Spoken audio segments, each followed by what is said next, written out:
Umaabot sa 7 milyong pisong halaga ng shabu ang nakumpiska mula sa isang high-value individual sa ikinasang bypass operation ng PNP sa Cebu City.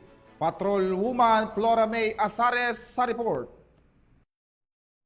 Timbog ang isang high-value individual matapos mahulihan ng tinatayang 7 milyong halaga ng hinihinalang shabu sa inilunsan na bypass operation sa Sitio Omega, Barangay Sawang, Salero, Cebu City, nito lamang Abril 1 ng taong kasalukuyan.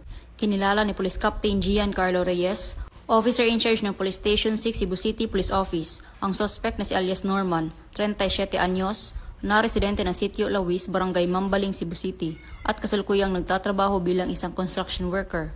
Nakumpiska mula sa suspect ang 20 pakete ng hinihinalang shabu na aabot sa 1,050 gramo na may standard drug price na 7,140,000 pesos, isang blue travel bag at buy bust money. Sa kasalukuyan, nasa kusodiya na ng nasabing tanggapan ang naturang suspect habang inihahanda ang pagsasampa ng kasong paglabag sa RA 9165 o Comprehensive Dangerous Drugs Act of 2002.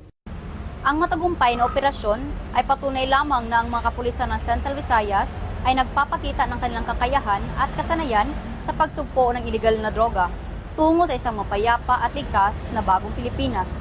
Mula dito sa Central Visayas, ako po ang inyong Police News Network correspondent, Patrol Woman Flora May Asares, halaga ng batas, tagataguyod ng Balitang Pulis.